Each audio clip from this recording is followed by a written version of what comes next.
ustedes los puedan descargar y puedan tenerlos ahí a su disposición. Les platico más o menos cuál es la dinámica. La idea es que sean sesiones ágiles, que sean sesiones prácticas, que sean sesiones muy concretas, muy claras. No estar como en las audiencias orales actuales que con la identificación de las partes ya llevamos media hora apenas. En hacerlo ágil, hacerlo rápido. Primero, la idea de trabajarlo es, decíamos, máximo 3 personas que preparen el tema y nos dividiríamos en esas 3 personas unos 20 minutos, ¿no? En esta ocasión se apuntaron 2, la maestra Margarita Zapata, el licenciado Jesús Alberto Rubalcaba. La maestra Margarita Zapata es de aquí de Aguascalientes, Alberto de Nayarit. También igual les voy a pedir cuando empiecen a hablar que se presenten y se más o menos les expliquen qué es lo que hacen o cuál es su formación para que todas y todos los demás que no lo conocen los conozcan. En este caso voy a darle la palabra primero a Margarita y luego a Jesús. Y una vez que terminen ya de hablar, pues entonces voy a abrir la palabra a debate a ustedes, a comentarios, a preguntas, a observaciones, a todo lo que ustedes quieran hacer, ¿no? Y ahí, obviamente, en orden les voy a pedir que levanten la mano más que abrir micrófono. Yo estoy controlándolo aquí para llevar un orden. Ahí en la parte de abajo, en reacciones, hay posibilidad de levantar la mano. También si ustedes le ponen el cursor a un lado de su nombre, les da esa opción de levantar la mano para ir dando en el orden como vayan levantando la mano la palabra. Y la idea es que esto no pase, salvo que el tema se vuelva muy interesante y muy rico en esos aspectos, que no pase de una hora, ¿no? De la charla, que no pase de la hora de la participación. Y la idea también va a ser, porque en esta ocasión planteamos varios temas, bueno, que ustedes ya después de este tema, en el grupo de WhatsApp en el que estamos integrados, propongan también temas para el próximo día, ¿no? Como tal. De hecho, a mí me gustaría que desde aquí, cuando terminemos, hagamos una propuesta de tema, igual de los que ya estaban plasmados, a lo mejor voy a proponer uno y que desde aquí salgan interesados en exponer ese tema. Como les decía, no se trata de de venir a dar clases magistrales o teóricas, nada por el estilo, no, claro que todo eso sirve y funciona, pero aterrizado a la práctica. Esa es la dinámica de esta parte. Entonces, vamos a comenzar.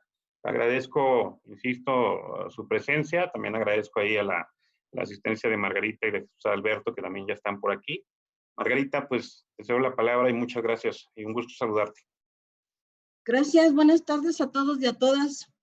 Con el gusto de estar aquí en esta breve charla me voy a presentar. Yo soy juez en retiro, tengo 3 años de haberme jubilado como jueza del sistema acusatorio. Actualmente ando como abogada postulante, conociendo la práctica por esta parte.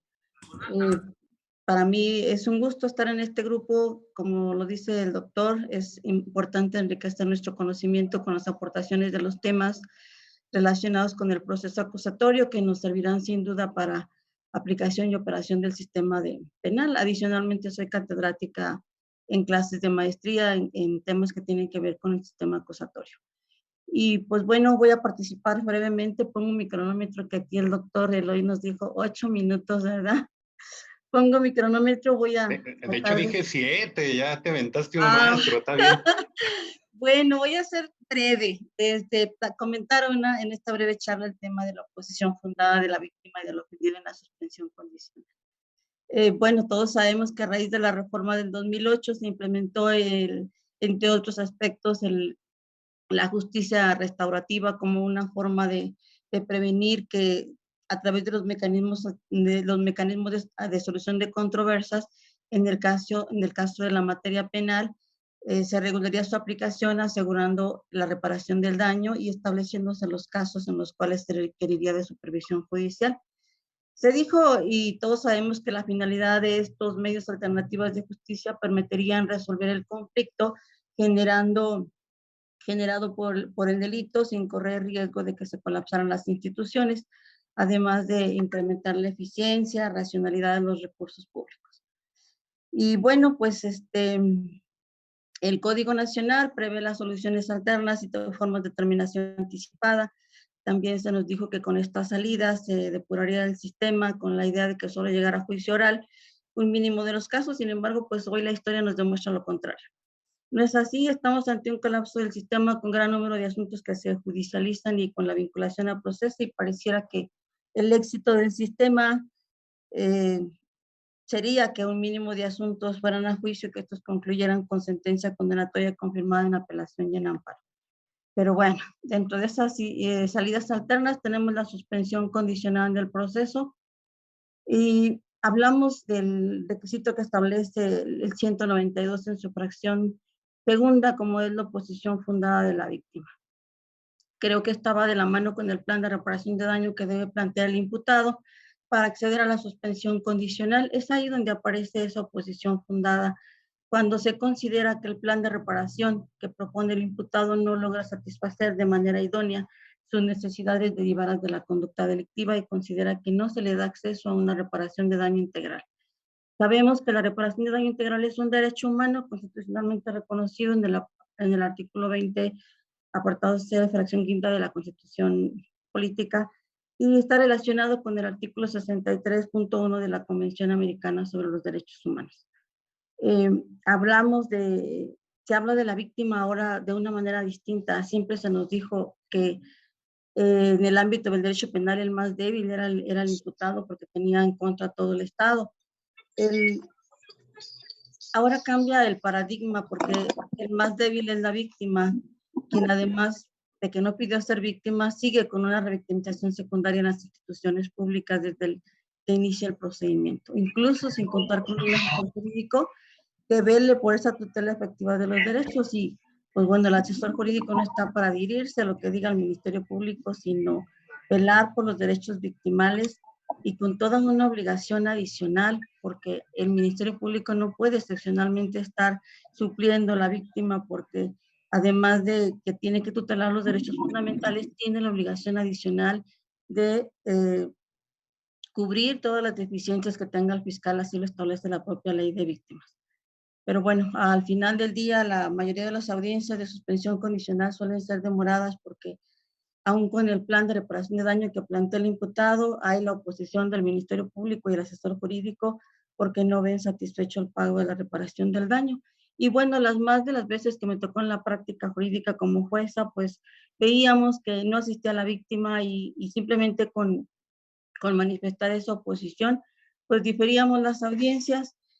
Creo que en estos casos el juez debe de cuestionar si se tiene la autorización de la víctima para oponerse, si ha tenido comunicación con la víctima. En caso de oposición, demostrar el asesor jurídico que ha hecho una investigación que explique si ha investigado en el tema del daño moral, el psicológico, el daño físico, el proyecto de vida, la pérdida de oportunidad, el lucro cesante, el daño emergente, gastos y costas, el reintegro familiar y cuál ha sido materialmente su función del asesor. No solo que invoque y diga que ello sea suficiente para negar la salida alterna. Entonces, la oposición de la víctima será fundada cuando se demuestre al juez que no solo se aspira a esa reparación de daño integral, sino que ha hecho investigaciones y que se tiene un caudal probatorio para cuantificarla y solicitarla y que aún no ha terminado su investigación. En mi concepto, será arbitrario manifestar oposición sin haber realizado ninguna actividad y evitar la salida alterna. Aunque bueno, en la práctica lo que hacen los jueces es tutelar en derechos victimales y señalar fecha para una nueva audiencia a efecto de generar un acuerdo con el plan de reparación del daño. Más si aún no ha vencido el plazo de investigación complementaria. Entender que la reparación de daño integral es a elección de las víctimas, donde incluso ya ni siquiera es factible hablar de la figura del ofendido, aun cuando el Código Procesal Nacional todavía hace referencia al ofendido. La Ley General de Víctimas rompe con ese paradigma. Ahora hablamos de víctimas directas, quienes resienten directamente el daño, de las víctimas indirectas, que son los familiares, y las víctimas potenciales, quienes intervienen para proteger a la víctima cuando corren algún peligro. La Corte ha venido desarrollando toda una doctrina de la Corte Interamericana en el tema de la reparación del daño integral, que trata de proteger a la víctima no solo desde el punto de vista económico, sino como una persona humana con su dignidad. Incluso hay un registro, el 2022-701 de julio del 2020, donde los tribunales colegiados hablan de que tratándose de la reparación del daño, debe incluirse en el plan de reparación la aceptación por parte del imputado de los hechos para salvaguardar el derecho de la víctima a conocer la verdad y que se le restituya en su dignidad humana. Y bueno, pues también sabemos que la sala ha generado importantes resoluciones donde incorpora todos esos criterios de la Corte Interamericana de los Derechos Humanos a una reparación del daño integral con una indemnización justa como medida resarcitoria por los daños ocasionados, con la única limitante de que no se enriquezca ni se empobrezca la víctima. Y pues también ha establecido parámetros que deben cubrirse de manera expedita, oportuna, integral, efectiva en relación con los daños ocasionados por el delito, donde las víctimas tienen que establecer medidas de restitución, rehabilitación, compensación, satisfacción, que se encuentran vigentes en la Ley General de Víctimas. Yo al menos quiero decirles que en la práctica no he visto hasta ahorita que los asesores jurídicos o los ministerios públicos se pongan a investigar realmente a través de dictámenes necesarios para que puedan establecer un daño de reparación de daño integral a través de un dictamen pericial de análisis sociológico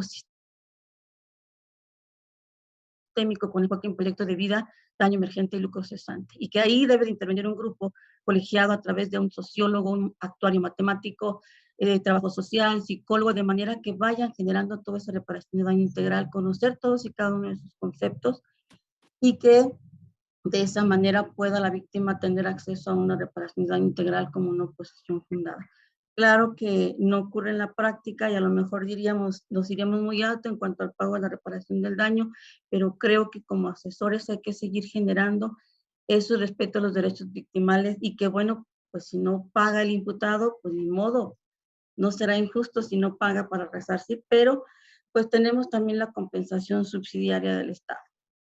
Hay un fondo de víctimas, hay que generar y seguir litigando en ese aspecto, utilizar los medios alternativos de solución de controversias como una forma para poder generar que la víctima tenga un acceso a personas capacitadas que la escuchen y que entre el imputado y la víctima generen un plan de reparación de daño integral en cuanto a su reparación de daño. Son cuestiones que actualmente no se utilizan mucho solamente para los acuerdos reparatorios, sin embargo, esos mecanismos deben utilizarse para generar un plan de reparación del daño. Hay mucho que hablar, sobre todo en cuanto a los temas de la reparación de daño integral y sus conceptos, generar qué es lo que constituye cada uno de los conceptos que establece la Ley General de Víctimas y partir que la Ley General de Víctimas tiene dos aristas, tanto violación a derechos fundamentales como la violación a derechos a la víctima por parte del delito. Sería mi tiempo, Margarita. aportación. Ya sería toda mi aportación, Pues, Eloy. Muchas gracias. de hecho, te di hasta 3 minutos más todavía. Ya Oh, llegamos a los madre 10. mía. Una disculpa. Es que el tema es muy amplio, Eloy. Sí, sí, todo, pero ahí la capacidad de síntesis. Vámonos, vámonos. Adhiérete a lo manifestado por el Ministerio Público. Jesús, te escuchamos y ahorita hacemos comentarios de los dos. Ok. ¿Sí me escuchan? Sí, sí, te escuchamos bien. Mi nombre es Jesús Adalberto Rubalcaba La Torre. Soy abogado particular en el estado de Nayarit. Mucho gusto a todos. Estoy muy contento en participar en este tipo de pláticas. A mí me interesa mucho este tema porque es muy común en la práctica que los jueces de control mencionen que la oposición de la víctima en la suspensión condicional a proceso, porque se puede hablar una oposición fundada de la víctima también en el procedimiento abreviado. Aquí sí quisiera yo ser bien claro que tanto en la suspensión condicional a proceso, tanto en el procedimiento abreviado son oposiciones fundadas muy distintas. En el procedimiento abreviado se maneja, incluso está regulado en el mismo Código Nacional de Procedimientos Penales en el artículo 204. Ahí sí limita el derecho a oponerse solamente en cuanto al tema de la reparación del daño. Sin embargo, en la suspensión condicional a proceso es muy distinto. Aquí, en base al capítulo de la suspensión condicional a proceso, no prevé una limitante de que pueda abarcar una oposición fundada, en este caso, de la víctima. Este tema la verdad lo quise abarcar porque en la práctica los jueces de control, algunos, no todos, siempre tienen la idea de que incluso cuando estoy haciendo una oposición por mi representada, en este caso la víctima de un delito de violencia familiar, hasta el juez me para los argumentos diciéndome, espérate, estás dando otros argumentos, solamente tú puedes oponerte en cuanto a la reparación del daño. En este caso, les voy a decir un caso práctico. Es un asunto de violencia familiar. Un asunto de violencia familiar que en este caso el muchacho le pega a la muchacha y se lleva a un procedimiento penal, se dicta auto de vinculación a proceso y se le dictan medidas cautelares. Esa de las medidas cautelares es que no se acerque a la víctima, que no se acerque a la víctima. Y durante todo el proceso, el imputado estando en libertad, se le acerca una y otra vez hasta que llega un momento donde le cambian la medida cautelar. Quiero resaltar que uno de esos acercamientos que tuvo el imputado con la víctima volvió a ejercer violencia, es decir, ya hay un incumplimiento de una medida cautelar. Lo que hace la defensa en este caso, en cuanto le cambian la medida cautelar, solicita la suspensión condicional a proceso. A los 3 días fijan la audiencia de suspensión condicional a proceso. Obviamente, la oposición en relación a la suspensión condicional a proceso es en relación a la seguridad de la víctima. Aquí ya no estoy hablando en relación a la reparación integral del daño, sino también puedo abordar aspectos en cuanto a la seguridad de la víctima. ¿Por qué? Se toma como antecedentes de que si el muchacho ya incumplió una medida cautelar, estando en libertad, no hay una garantía que efectivamente, porque una suspensión condicional a proceso, ¿qué implica? Que se levanten las medidas cautelares y que recupere la libertad. Y en este caso, no estaría garantizada la seguridad de la víctima. Esto es lo que quiero abarcar en este tema de la posición, en la posición fundada de la víctima ofendido, no solamente el tema de la reparación del daño, sino toda su esfera jurídica, tanto el acceso a la justicia, así como su integridad hasta la vida de la víctima. Incluso en ese caso práctico que incluso se me hace muy claro este tema, que no solamente es la reparación integral, sino que tiene que abordarse otros aspectos, pero siempre y cuando tengan que ver dentro de la esfera jurídica de la víctima, porque puede existir otras oposiciones en el sentido de que no se cumplen otros requisitos en estos basados en el 192, fracción primera, en cuanto a la procedencia del delito de la media aritmética y en cuanto si ha celebrado anteriormente otros acuerdos reparatorios o suspensiones condicionales a proceso. Esas son oposiciones que al final no transgrede la esfera jurídica de la víctima. Sin embargo, lo que sí quiero dejar es claro, porque y más esos temas se ven bajo los temas cuando se habla sobre violencias de género también, porque el juez tiene que tomar en cuenta también si el imputado, al momento que se le dé una salida alterna, no vaya a perjudicar a la víctima. Entonces aquí no estaría garantizando su seguridad. También incluso el 195, creo que es el penúltimo párrafo. El penúltimo párrafo del mismo Código Nacional menciona que incluso la víctima ofendido podrán proponer al juez de control las condiciones a las que considera que debe de someterse el imputado en este caso, de las condiciones por cumplir, de la suspensión condicional. Es decir, por ejemplo, en este caso particular que yo les acabo de comentar, si el imputado le proponen rescindir en un lugar determinado nada más, pues obviamente no hay una garantía de que efectivamente vaya a volver a revictimizarse a la víctima, etcétera.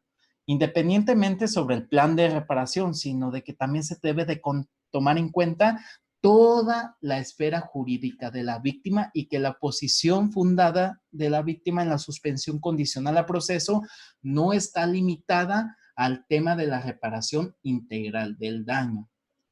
Sería todo, doctor Eloy. Muchas gracias, Jesús. Bueno, ya escuchando las aportaciones interesantes de tanto de Margarita como Jesús, vamos entonces a empezar a generar un debate. Y quiero nomás plantear algo rápido, pues ya ahorita vamos con Amaury, que es el primero que ha levantado la mano. Creo que un tema interesante es, efectivamente, como dice como acaban de comentar, el tema de qué implicaría una oposición fundada de víctima, ¿no? En este aspecto. Pero una cosa es oposición fundada en víctima y otra cosa es que la víctima no vaya a la audiencia. O sea, son cuestiones muy distintas.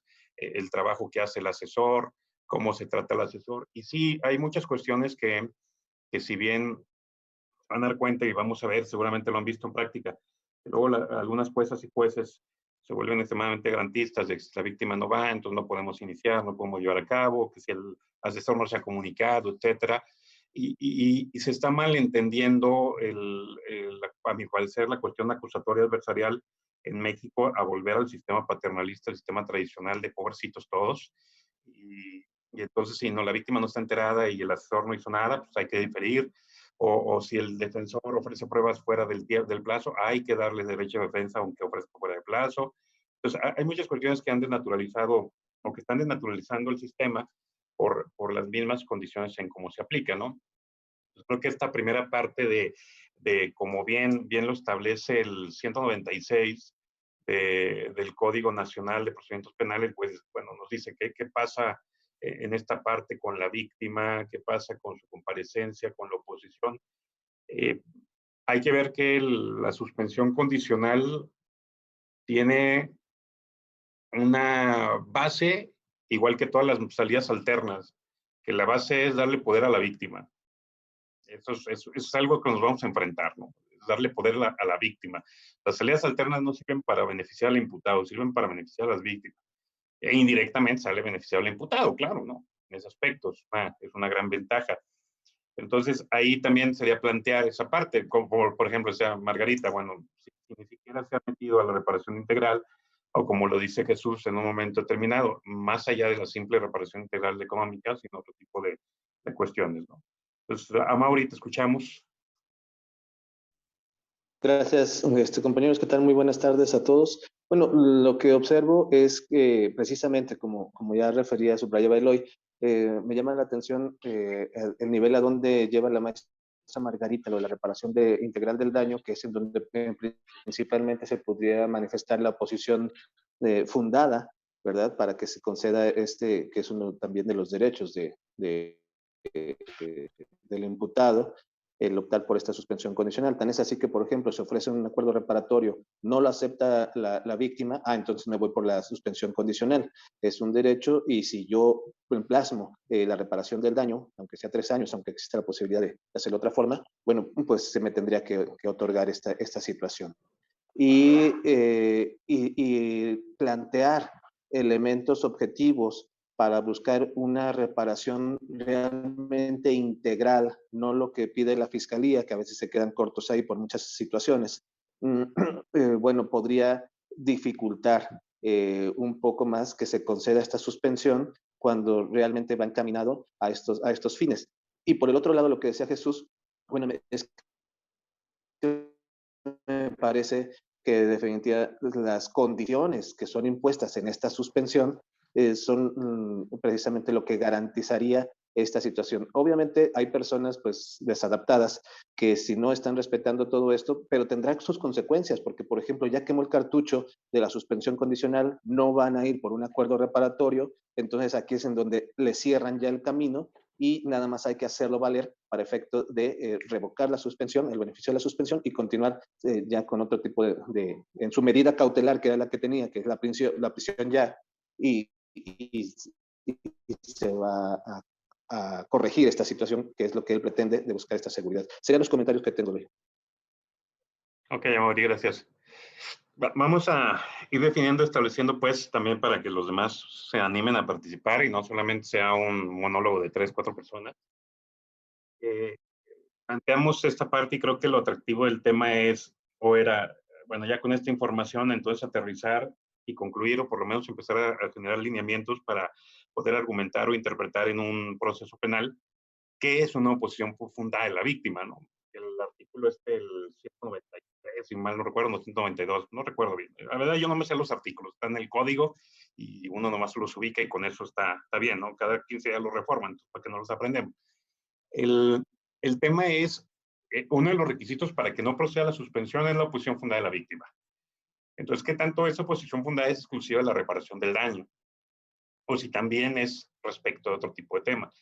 Entonces, para eso, primero hay que bajar qué es la suspensión condicional. La suspensión condicional, a mi parecer, y lo que hemos visto y manejado en práctica, incluso que ya hay varias, ustedes se echan un clavado a la 10ª época y hay mínimo 20 criterios relacionados con la suspensión condicional ya del proceso. Y la suspensión condicional es una forma alternativa de negociar. La diferencia es que realmente ahí no hay negociación. El acuerdo reparatorio sí es negociar. ¿Por qué digo sí es negociar? Porque negociar no es ganar todo lo que quieres, ¿no? Pues luego tenemos esa desventaja algunas abogadas y abogados que los daños son 500,000 pesos, entonces vamos a negociar, sale. ¿Cuánto quieres? 500,000 pesos. Eso no es negociar. Y además agregarle los honorarios, ¿no? Eso no es negociar. O sea, negociar es ganar, perder al mismo tiempo. Eso es negociar. O sea, una cuestión es resolver el conflicto con negociación, o si quieres todo, no hay negociación, te vas a juicio, es todo nada, punto. Esa es la idea. En cambio, la suspensión condicional se separa un poquito de la negociación, porque ahí justo, y casi siempre es cuando la víctima no quiere negociar, entonces es cuando viene la autorización que tiene la defensa, el imputado, más bien a través de su defensa, de solicitar esa suspensión condicional del proceso y evitar, ¿no? Evitar otro tema. Pero de todos modos está esa parte de, bueno, aunque la víctima, aunque no tengas que negociar con la víctima, por eso lo puedes pedir tú directamente, imputado, hay otro requisito que es que no haya oposición fundada. Pero está abierto esa parte de la oposición fundada, no queda muy claro, entre comillas, a cierto punto a qué se refiere la oposición fundada. Yo lo que les quiero compartir, de lo que he trabajado y lo que hemos visto acá, y también del entendimiento de esa parte, y relacionado con lo que acaba de comentar Margarita, lo que acaba de comentar Jesús, y también lo que comenta Mauri, que la oposición fundada, para mí, en ese aspecto, no es exclusivamente la reparación del daño, parte de lo que decía Jesús, porque habla oposición fundada a la suspensión. Y la suspensión tiene dos elementos básicos, que es un programa de reinserción adelantado, que son las condiciones, y un plan de reparación integral, que viene siendo lo que se corresponde a la víctima. Pero de la mano del plan de reparación integral, pues ya vendríamos aterrizando otros temas, ¿no? En ese punto. Es decir, en un primer momento, considero que la oposición fundada, además de que fundado pues, significa, bueno, también es mal utilizado el término fundado, porque fundado se refiere a fundamentación. Tendría que ser oposición motivada, ¿no? En todo caso, es a lo que se refiere. La oposición motivada de una víctima tiene que ver cuando no se cumplan con ciertas condiciones de reinserción, pero también ciertas condiciones de reparación integral, pero todo que tenga que ver con los derechos de la víctima, efectivamente. No, por ejemplo, ¿sabes qué? Es que yo quiero que le pongas un tratamiento educativo para que se ponga a estudiar, y si no se lo ponen, me voy a oponer. Bueno, ¿a ti qué te afecta como víctima que no lo pongan o que sí lo pongan a estudiar? No me afecta nada, pero quiero que salga doctor el vato. No te importa. O sea, ¿qué te afecta realmente a ti como víctima para que sea una oposición motivada? A distinto, como decía Jesús, ¿sabes qué? Yo quiero que una de las condiciones es que no vaya a determinados lugares, porque en esos lugares estoy yo. No quiero que se me acerque durante el tiempo. Claro, ahí es otra dinámica. Ahí tengo otro tema. Y también ver que la oposición fundada de la víctima no se refiere exclusivamente a un pago de pesos, ¿no? Una cuestión económica, como bien lo planteó en su momento la maestra Margarita.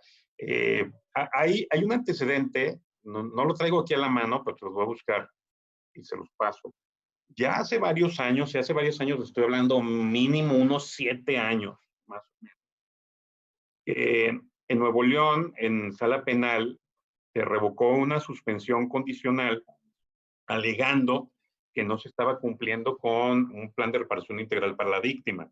Y el punto importante fue que el magistrado especializado en ese tiempo, conforme obviamente una muy buena apelación, porque hay que decirlo, los buenos criterios que sacan magistradas, magistrados, ministras, ministros en México y en general en el mundo, además de que son personas que le saben y que tienen muchas personas que las asesoran, son de los buenos, y los buenos litigantes, son los que hacen los criterios. O sea, lo que resuelve la corte es porque a un litigante se le ocurrió y lo planteó y por eso llegó. Y no es un mérito de la... Francis, ¿puedes apagar tu micro, por favor? Es el tema de no simplemente se les ocurre a ellos, son justo las buenas litigantes, los buenos litigantes son los que van creando las nuevas posturas o las nuevas visiones del derecho. Y este magistrado determinó es que necesitamos voltear a ver la Ley General de Víctimas para una oposición fundada. O sea, que no dejarla a un lado, que regularmente la dejamos a un lado, y que pasamos desapercibido que hay medidas de no repetición, de satisfacción, de compensación, etcétera, que no van exclusivamente a un pago económico, no una cuestión económica. Y entonces creo que parte de la oposición fundada que podríamos ver o decir, ¿qué es una oposición fundada? Uno, tendría que ser, ¿cuáles son los elementos que nuestra Ley General de Víctimas establece como derecho de reparación integral del daño de una víctima? Ese es uno. Para partir de ahí ver el planteamiento que va a hacer la defensa, porque es trabajo de la defensa. Cuando uno solicita la suspensión condicional, no es la víctima la que tenga, a mi parecer, no es la víctima la que tenga que hacer la chamba. El trabajo, el interesado es el imputado y su defensa y es el que tiene que plantear. Nosotros como defensores somos los que tenemos que llegar ya con todo estudiado, ya con todo propuesto. Y si la víctima dice, no, no quiero, pues no quieres, pero eso no es una oposición fundada. O sea, ¿qué traes tú en consecuencia? ¿Qué traes tú en contra para decirnos, sabes qué, esa reparación integral no me sirve o esa oposición no me sirve?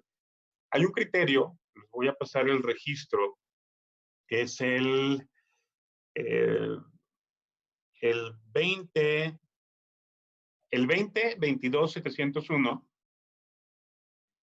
una tesis aislada todavía, pero es de las poquitas que hay en suspensión, 20-22-701.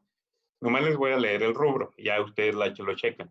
Dice, la suspensión condicional del proceso es fundada la oposición de la víctima a su procedencia y el plan de reparación del daño propuesto por el imputado y su defensa, fíjense lo que dice, no incluye el reconocimiento y la aceptación de los hechos delictivos con la finalidad de salvaguardar su derecho a conocer la verdad y se le restituya su dignidad humana. O sea, ahí tenemos un elemento de la Ley General de Víctimas, de un derecho a las víctimas del delito, que es el derecho a la verdad. Y entonces establece que si el imputado no acepta los hechos, es decir, si en la audiencia frente a la víctima no acepta los hechos, no se considera reparado integralmente, porque entonces la víctima no está accediendo a esa verdad de lo que ocurrió y tener una certeza de lo que pasó. Se oye medio duro, así como, ay, estamos obligando al imputado. Todas las salidas alternas parten de la aceptación del imputado. Todas, si no, no serían salidas alternas, incluyendo pues, el abreviado hasta con mayor razón, ¿no? Que hay una aceptación ahí de responsabilidad. Pero aquí ya tenemos un criterio que nos dice, bueno, parte de la oposición es que no lo acepte. Vean cómo nos está remitiendo la idea de la ley de víctimas. Tenemos otro criterio que también les paso el registro, que es el 2023-665. También es otro criterio, jurisprudencia 2023-665. Tiene relación con el procedimiento abreviado, pero, como bien lo dijo Jesús, van de la mano todos. O sea, las salidas alternas no son solamente los acuerdos reparatorios y las suspensiones condicionales. Los criterios de oportunidad son salidas alternas y el abreviado tiene naturaleza de salida alterna, aunque es anticipada por la sentencia, pero implica una negociación previa.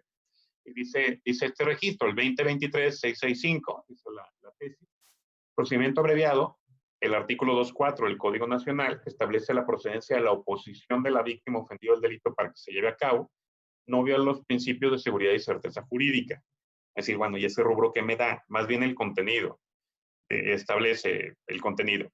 En una parte, que el monto de la reparación del daño solicitada en la acusación o en la solicitud del abreviado no es suficiente o proporcional al daño ocasionado, pues no comprende la reparación material, moral, física y psicológica, que fue parte de lo que la maestra Margarita expuso, y todo lo que conlleva una reparación integral para la víctima o ofendido.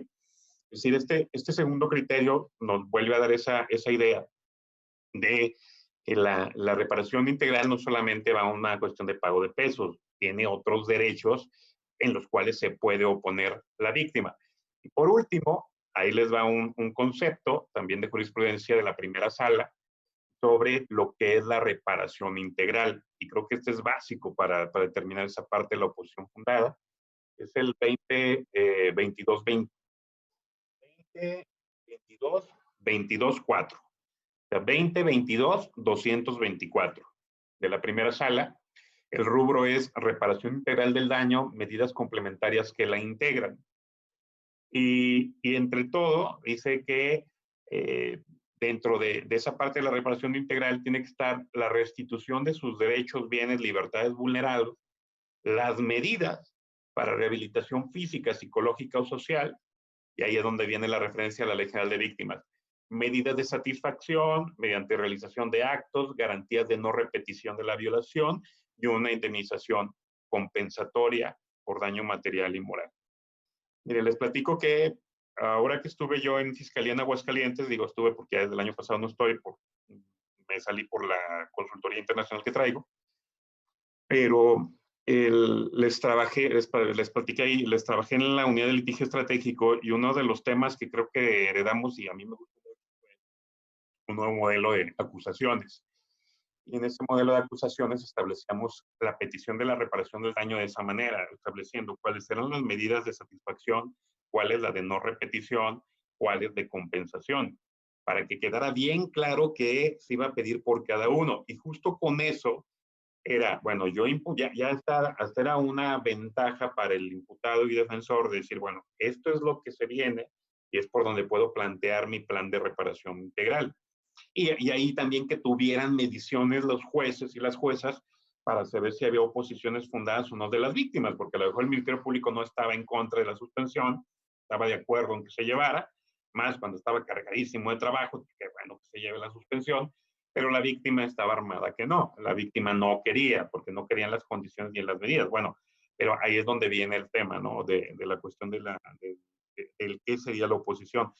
Yo lo que podría aquí comentar, lo que podría concluir con esta participación, me gustaría también escucharlas a ustedes, es que uno de los elementos básicos de la oposición fundada de la víctima los dan todas las medidas de reparación integral que trae la Ley General de Víctimas.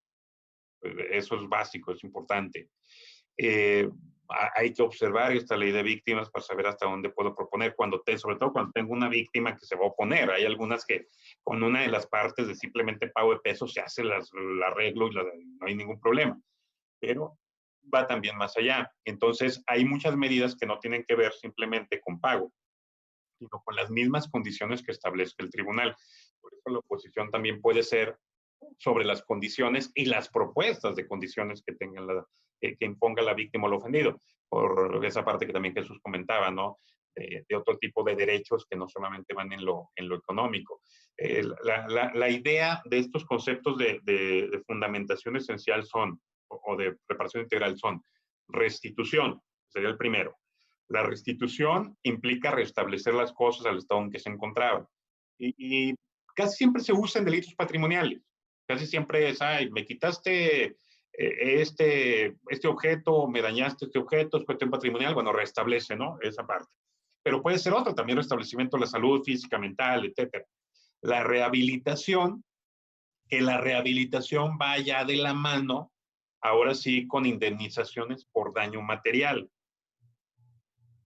Las compensaciones, que serían indemnizaciones por daño moral, o sea, también, vean, son distintas. O sea, y luego lo que son garantías de satisfacción y no repetición, que prácticamente son elementos para que por lo menos mientras se lleve a cabo la suspensión, con esa víctima, en un primer momento, no se lleven a cabo nuevos hechos delictivos que la pongan en riesgo. Y así indirectamente también, y lo puede poner el juez, la jueza, a favor de la sociedad en general, también lo puede hacer. Finalmente, la suspensión condicional es eso, es un programa de reinserción adelantado, no hay que hacernos sonsos. Estamos por eso se le llama suspensión condicional del proceso, porque es la misma naturaleza de la suspensión condicional de la pena. La diferencia es que no hay sentencia y nomás adelantamos el programa de reinserción y le agregamos el plan de reparación, que sería lo mismo en ejecución. Nomás lo estamos adelantando. O sea, le estamos dando un programa de reinserción a una persona que no ha sido sentenciada con el premio de que no va a estar encerrado y que no va a quedar con antecedente penal. Pero entonces por eso viene, bueno, va muy, muy de la mano con estos elementos que les comentaba de la Ley General de Víctimas. Hay otro tema también que puede ser, y eso se los platico de esta manera, ¿no? Incluso de un caso que hace poquito tuve como asesor.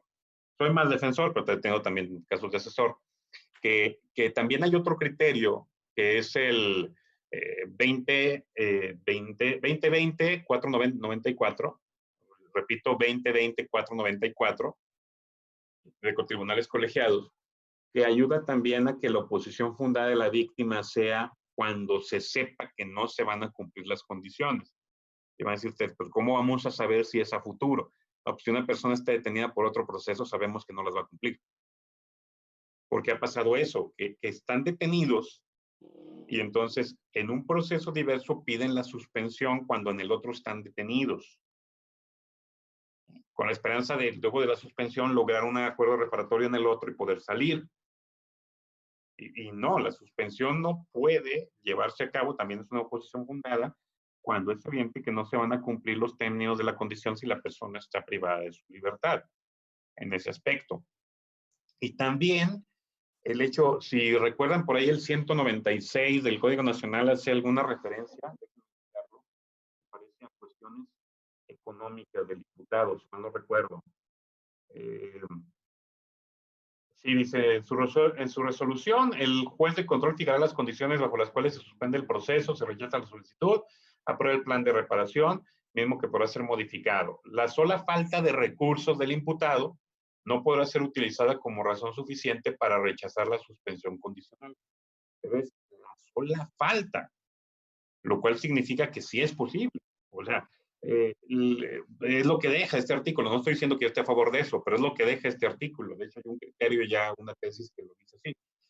Que si bien no puedo decir, ¿sabes qué? Como no tienes dinero, no te voy a permitir que salgas, pues no, la sola falta no, pero va de la mano con otro tipo de garantías. Les vuelvo a poner el ejemplo. En este caso que estaba llevando hace poquito, se metieron a robar una casa, se robaron objetos casi por 47,000 pesos, y entonces de inmediato, en la primera audiencia, de inmediato la defensora, ¿sabes qué? Pues derívalo a salidas alternas. Y pues se le dice por parte de la asesoría, o sea, ¿qué vamos a salidas alternas si tenemos un año que tuvimos este proceso de investigación y el imputado nunca quiso acercarse a arreglar? ¿Cuáles salidas alternas? Se le citó y no fue. No. Entonces muy viva. Pido suspensión condicional. Ándele pues, nueva audiencia. Llegamos a la audiencia, después de un mes, en ese mes ni la defensora ni el imputado se acercaron para nada. Porque también esos trabajos mecánicos de la defensa pública en algunos puntos, ¿no?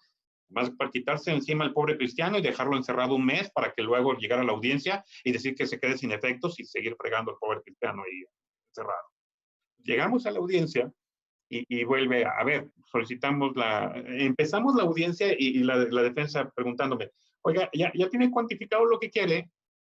Digo, oye, ya empezamos la audiencia, pero identifícate con el juez, ¿no? O sea, para empezar, o sea, eso me lo hubieras dicho antes y ahorita lo vas a escuchar.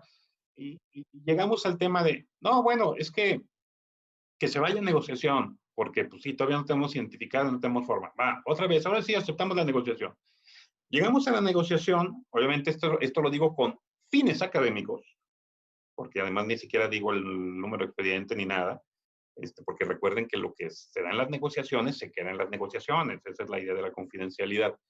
Pero a lo que voy es, al planteo, llegamos a la negociación y se da un planteamiento de, ¿sabes qué? Mira, te pago ahorita tanto y dame tantos meses para pagar. Estamos de acuerdo.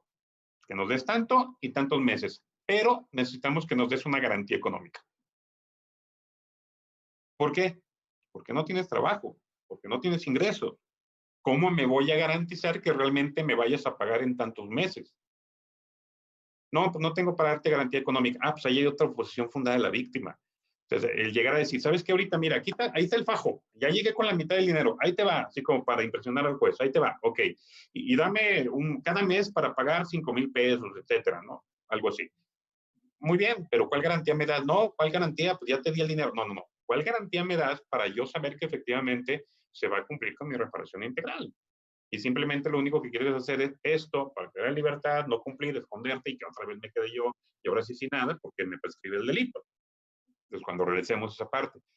Creo que tiene mucho que ver con eso, o sea, no solamente con sí cuestión de dinero, pero sí todas aquellas medidas que garanticen un cumplimiento efectivo en un momento dado, tanto de las condiciones impuestas por el tribunal, claro, aquellas condiciones también que tengan que ver o que estén relacionadas con derechos que pudieran afectar a la víctima, pero también con aquellas otras que pudieran afectar o no, no solamente medida económica de pago inmediato, sino también otros elementos, ¿no? La maestra Margarita también lo dijo muy bien ahí, yo no sé si ustedes lo están considerando, pero la ley general de víctimas ya nos da oportunidad de reparaciones de daño integral que nos paguen honorarios, que nos paguen los gastos, los perjuicios, o sea, ya no es como en el anterior sistema de que, hay el valor intrínseco. ¿Cuál valor intrínseco? Es el valor integral de la afectación. Entonces, se pueden cobrar los honorarios, se pueden cobrar los daños y perjuicios, no solamente el daño directo, también los perjuicios. Entonces, hay muchos elementos que van a decir, pues nunca vamos a llegar. Claro, sí, ahí es donde vendría en todo caso la negociación. Pero creo que esa sería la oposición fundada, ¿no? Si llegamos a una audiencia donde ya se fijó la suspensión condicional, llegamos a la audiencia, la defensa y el imputado proponen su plan de reparación, las condiciones y establecen qué y cómo se va a hacer, y no va la víctima y el asesor dice, no sé, tengo que hablar con mi víctima porque no he hablado con ella, o la víctima no me ha dicho nada. Y así, si el asesor me dice no he podido localizar a la víctima, si yo fuera esa jueza o juez, en ese momento separo al asesor y no lo vuelvo a permitir que esté en mi tribunal. Esa es la idea. O sea, váyase usted de que no podía hablar con su víctima, si es su chamba, ¿no? Venga a trabajar y trabaje bien en ese aspecto. No, ¿sabes qué? Pues que no me ha definido o no está aquí la víctima, necesito saber qué quiere. No, necesita saber qué quiere. Si la víctima no viene, perdió todos sus derechos a alegar en la audiencia y tú la representas. No, es que tengo que investigar, lo siento mucho, tenías que investigar antes. O sea, tú te viste llegar a esta audiencia con una contraprestación al plan de reparación que te está ofreciendo el diputado y el defensor, porque de lo contrario, ¿para qué sirvió notificarte y cuál es tu trabajo, cuál es tu función, ¿no? Y vuelvo a la idea, o sea, si la víctima no va, está no perdiendo su derecho a reparación del daño, está dejando sus derechos de alegar en la audiencia, y para eso está el asesor, que el asesor siempre tiene que estar. Y si el asesor no tiene elementos para controvertir en ese momento la petición, pues la petición se concede. Y así más adelante encuentra elementos, pues verá si puede modificar las condiciones de los elementos en un momento determinado. O sea, no va a dejar sin reparación del daño integral a la víctima. Pero creo que es un trabajo que si bien en un primer momento no es de la víctima la que tenga que buscar esa información, sí es cuando llega la defensa con esa información que la víctima se puede oponer, pero con esa información, no simplemente con alegato de eso no cumple, no me ayuda o no sirve. Por ejemplo, es que no me garantiza ni me satisface mis medidas de no repetición. ¿Por qué? No, pues es que no me las satisface. Dime por qué. Dime qué elementos de las medidas de no repetición nos están dando con ese sustento, con esa parte. O sea, no sé, porque no sé ni siquiera lo que significa la no repetición. Nada más sustentar a la víctima, ¿no? Entonces, esa parte era lo que yo quería aportar en este tema. Entonces, ustedes, Varela, escuchamos. Alex. Gracias. Buenas tardes. Tengo una duda al respecto a lo que está señalando sobre lo que se debe de considerar en la Ley General de Víctimas. Mi pregunta es, ¿esto también se pudiera argumentar tratándose de cuando la víctima es la sociedad, por ejemplo, en los delitos de contra la salud como narcomenudeo, o por ejemplo, atentados a la estética urbana, o atentados al equilibrio ecológico, etcétera. Digo, porque siempre se argumenta esa situación, ¿no? Que como es la sociedad y que como es la víctima, es un daño formal, pues por lo tanto no es procedente pago de la reparación alguno. Gracias. Yo creo que, digo, qué bueno que lo sacaste. El tema tiene que ver, pues, mínimo con medidas de satisfacción y no repetición. Yo creo que sí. O sea, a lo mejor no tendríamos una víctima identificada, que ya desde ahí vamos mal, ¿no? De no tener una víctima identificada, pues, con esos delitos de peligro. Pero por ejemplo, si estamos hablando, como dices, de venta, aportación o algo así, pues medidas de no repetición. O sea, ¿qué otras medidas de no repetición vas a establecer? A lo mejor pueden ser con las mismas medidas de vigilancia, de sometimiento, de desintoxicación, que esas indirectamente puedan llegar. Pero aquí también sería, bueno, ¿quién va a hacer esa oposición fundada de la víctima? O sea, ¿quién llega a hacer esa oposición fundada de la víctima? El asesor victimal, ¿y en qué se va a sustentar? Si es que llega el asesor victimal, porque algunos lo trabajan y el asesor victimal creyendo que ahí no tiene que haber asesor porque la víctima es la sociedad, ¿no? Entonces, si el MP se opone, pero volvería a ser al tema, bueno, pero ¿por qué? ¿En qué te afecta? ¿En qué te afecta? Porque no es que no hay un plan de reparación, no, es que la reparación del daño ya se puede tener por satisfecha. De lo contrario, puedes decir, ¿sabes qué? No está satisfecha porque necesito medidas de no repetición. Ah, bueno, proponlas. Establece por qué, cuál es el sustento de las medidas de no repetición, de satisfacción. Digo, a lo mejor el de atentos a la estética urbana, pues es más sencillo, ¿no? Pues que vayan y limpien lo que se pintó, algo por el estilo. Si son atentados contra el equilibrio ecológico, pues tiene que haber, por ejemplo, ahí a fuerzas tiene que haber una víctima determinada porque tiene que haber una medición de impacto o de daño ambiental a fuerzas. Creo que ahí yo ni como defensor, digo, la suspensión me favorecería, pero si la negara no habría incluso ni cómo cuantificar. Si no tenemos víctima, pues entonces ni siquiera bien jurídico, bien claro, afectado. Pero yo creo que ahí sí, más bien sería una propuesta por parte del MP o del asesor victimal, pero sustentado en qué medidas de repetición no satisfacción, no tanto de indemnización material, no tanto de restitución, no tanto de compensación, ¿no? O rehabilitación. A lo mejor no por ese lado, que eso sí van dirigidas principalmente a víctimas de carne y hueso, ¿no? Es lo que a mí se me ocurre. No sé, los demás quieran participar, hablen sin miedo, no pasa nada. Y bueno, comentarles, cuando yo soy agente del Ministerio Público de Aguascalientes, para lo que decían de que en la práctica no se había visto el aplicar totalmente la Ley General de Víctimas, llevamos un asunto de un delito de carácter sexual, en donde en una de las medidas de satisfacción a favor de la víctima, se estableció realizar una publicación en el periódico oficial del Estado, no, en un periódico de circulación estatal, en el cual será una disculpa pública. No sé si eso también incluya en la suspensión. Sí, es posible, forma parte, justo las disculpas públicas están en las medidas de satisfacción, Alex, en esa parte. Porque es como la cuestión de la aceptación, como decíamos, la aceptación por parte del imputado del hecho y el reconocimiento de que la víctima es víctima por él, no por otra cosa. Entonces, la disculpa pública ayuda a la satisfacción de la reintegración social de la víctima. Luego nomás hablamos de la reintegración del imputado y se nos olvida la rehabilitación o reintegración de la víctima. De hecho, es la idea de rehabilitación. Sus derechos que fueron afectados se los vuelvo a habilitar. Entonces, una de las partes es su carácter de ser humano y quitarle la etiqueta de víctima. Entonces, creo que ahí entra la disculpa pública para aminorar esos efectos estigmatizantes que se dio ante la sociedad, ¿no? Como tal. Lucy.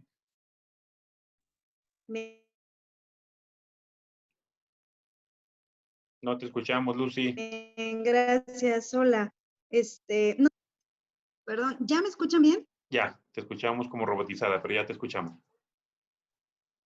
Perdón, es que mi internet está un poquito intermitente ahorita, pero si me permiten, pues me gustaría comentar que totalmente de acuerdo con la licenciada Margarita y también con el compañero Jonathan que expuso que la fracción segunda de esta medida de suspensión condicional del proceso no limita a la víctima a únicamente debatir o oponerse respecto a su reparación del daño, pero yo creo que la reparación del daño sí da como un fundamento muy amplio como para poderse oponer a esto. Ello con base a la Ley General de Víctimas, lo que estamos viendo de la reparación integral, creo que es sumamente importante que las partes cuando lleguen a la audiencia lleguen estudiados, tal cual lo señalan, y lleguen con argumentos sustentados, idóneos, sobre elementos que puedan darle al juez la base para conceder o no esta suspensión condicional. Porque al final de cuentas, esta suspensión, si bien beneficia o pudiera verse de primera instancia que beneficia al imputado porque va a salir, también debe de beneficiar a la víctima, porque en este nuevo sistema de justicia creo yo que la víctima debe de tener una participación y tiene que tener una participación mayor. Y esto se da conforme a estas figuras jurídicas que se les están dotando para que incluso exijan una reparación del daño más allá que lo que se estaba concediendo anteriormente. Tan así como una reparación del daño de medidas de satisfacción para él, de un reconocimiento como su calidad de víctima, de medidas de no repetición, de disculpas públicas, como bien lo dijo el compañero Ministerio Público. En este sentido, las partes, creo yo, que son las que van a abrir los ojos del juez para que pueda imponer estas medidas y para que pueda aprobar esta suspensión condicional del proceso con base a esta reparación del daño propuesta en todos estos rubros, que aparte son totalmente procedentes y son totalmente idóneos para conceder esta terminación anticipada. Creo que las partes en su argumentación son quienes conocen el caso al final, porque nos encontramos ante un juez no prevenido, son quienes han tenido el contacto con la víctima y son los que van a proponer esta cuestión de la reparación del daño, que si bien no es el único tópico por el cual se puede oponer, insisto, el código no lo prevé así, creo que sí es uno de los más fuertes y más sustentados o sustentables que pueden hacer las partes. Entonces, considero que quizás en el supuesto que dijo el compañero de que la víctima había sido violentada, no cumplió la medida cautelar y la seguridad no estaba debidamente asegurada, quizás, al menos en mi concepción, no pudiera ser una causa tan fuerte para no concederse una suspensión condicional al proceso, porque estamos hablando de una causa a futuro, de una situación a futuro, que no sabemos si se va a acontecer, si se va a concretizar o no.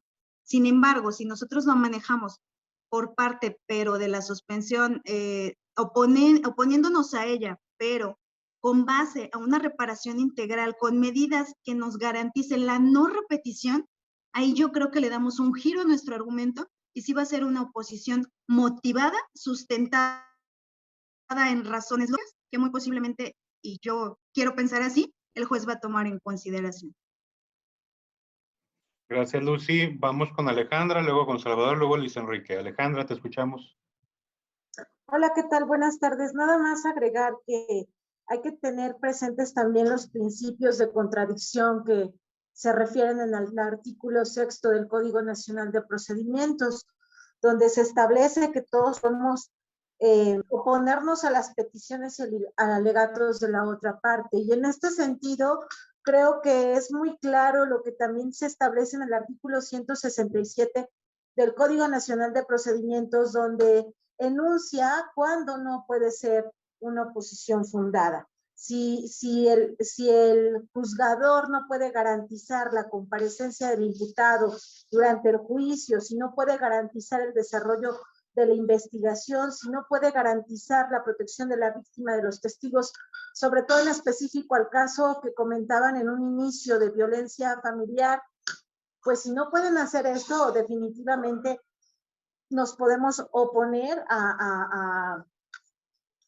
esta suspensión condicional, pero si se cumplen con todos los requisitos que se enuncian, no solamente en la ley de víctimas, sino también en nuestro Código Nacional de Procedimientos, a mí me parecería un tanto irracional evitar que una persona pueda tener uso de su libertad, a pesar de que esté siendo o que esté dando cumplimiento a lo que está dispuesto en las disposiciones que generan normas, ¿no? Y en ese sentido creo que también el nuevo sistema penal acusatorio es muy noble, aunque si bien es cierto se busca darle una potencialización a las víctimas, también lo es que tenemos teorías como las del derecho al olvido, como estas teorías que incluso hablan acerca o manifiestan acerca de los principios de que nadie puede estar obligado a lo imposible, ¿no? Entonces, cuando tú haces un planteamiento de una reparación del daño integral, donde tienes que tener en cuenta la restitución, la indemnización, la rehabilitación, la satisfacción y las garantías de la no repetición, posiblemente haya cosas que escapen a la voluntad del imputado en ese momento. Hay cosas que ya no se reparan, ¿eh? Hay cosas que no se reparan y el espíritu del Código de Procedimientos lo deja claro con esta, creo que es el artículo 167 en su párrafo tercero, donde nos hace como un listado de delitos en los cuales pues definitivamente no se puede dar una oposición, una suspensión condicional. Esa es mi aportación. Muchas gracias. Muchas gracias, Alejandra. Chava. ¿Qué tal, maestro? Buena tarde a todos. Yo más que nada quería cuestionar su opinión, maestro, y también la opinión de, sobre todo las personas que litigan en otros estados. Sí, aquí estamos hablando del tema de una reparación integral del daño, pero a lo mejor mi punto de vista es un poquito más práctico. A mí en los asuntos que yo he llevado, pues básicamente en todos, nada más, bueno, siempre nos otorgan lo que es la suspensión, otorgando un plan de reparación del daño que abarque, pues, lo que es la restitución material o el tema de la rehabilitación. Únicamente una vez un asesor jurídico se opuso manifestando esta cuestión del tema del daño moral, y el juez de control en esa ocasión mencionó que no era procedente esa oposición porque nos encontrábamos en una etapa de investigación complementaria, y que en todo caso otorgar esta cuestión o meter en el plan de reparación del daño un tema de daño moral sería como adelantar una condena sin que al efecto se estuviera llegando a esa etapa. Y yo creo que la mayoría de los que litigamos aquí en Aguascalientes sabemos que pues la suspensión condicional se están llevando de esta manera. Entonces, mi pregunta es también, ¿hasta qué tanto el juez, si se está exponiendo un plan de reparación del daño y no existe oposición, en este caso, por ejemplo, por parte de la gente del Ministerio Público, pero se está percatando que no abarca estos puntos que se están debatiendo en esta plática, hasta qué tanto puede negar esta salida alterna? Muy bien, Chava. Cuando comento yo, ya si alguien más quiere comentar también. Esa parte, nomás acuérdate, Chava, que justo el tema lo planteamos de esta manera para aquellos casos donde se planteen esas oposiciones, ¿sí? O sea, cuando no se plantean esas oposiciones, pues no te vas a meter, el juez no se va a meter, ¿no? Si uno simplemente nomás se opone que, ay, que no me están pagando todo lo que me tienen que pagar, el juez no se va a meter. ¿Por qué? Porque es un estricto derecho. No se va a meter a que si hay medidas de no satisfacción, de no repetición y esas cosas. Entonces, aquí es justo para cuando haya esos planteamientos, que ya lo he sabido. Tú mismo estás diciendo, hay uno que ya planteó daño moral. Pasado mañana a lo mejor uno va a plantear la disculpa pública. A lo mejor en un mes uno plantea la aceptación de los hechos, etcétera, ¿no? Entonces, ahí es donde justo esa parte es lo que tenemos que ver. Si se integra o no se integra en la cuestión del tema de la reparación integral. Ahora, este argumento que estás planteando pues, es contradictorio a sí mismo, entonces tampoco tendría por qué poner reparación del daño material, porque todavía no llegamos a sentencia. Entonces no podríamos decir que es víctima. Entonces, como no es víctima, no podrías pagarle. ¿Por qué un plan de reparación? Sería presuponer. Sería el mismo argumento, es un argumento contradictorio a lo que está autorizando el tribunal y a lo que niega. Hay que decirlo como es. ¿Por qué lo está negando? Para no llenarse de trabajo, esa es la práctica. O sea, si se empiezan a rechazar porque no se está cumpliendo, es una realidad actual que traemos una política, y no más en Aguascalientes, una política en México de echar a perder y tumbar los sistemas acusatorios a partir de las fiscalías, ¿no? De llenar de trabajo a lo loco a los tribunales por cuotas de números, no por calidad, sino por cantidad. Y luego se presume eso como si los números fueran lo bueno del trabajo de las fiscalías. cuando lo único que demuestra es la ineficiencia de las fiscalías de trabajar un sistema acusatorio, el consignar, el llevar, iniciar procesos. Entonces, como están atiborrando de trabajo, pues sí tienen que buscarle salidas, ¿no? Entonces, yo imagino que es más por esa interpretación, fue por ese lado. Ese fue el sustento para poder echar para atrás la oposición que sí era fundada de la víctima. Porque claro que es posible establecer el daño moral.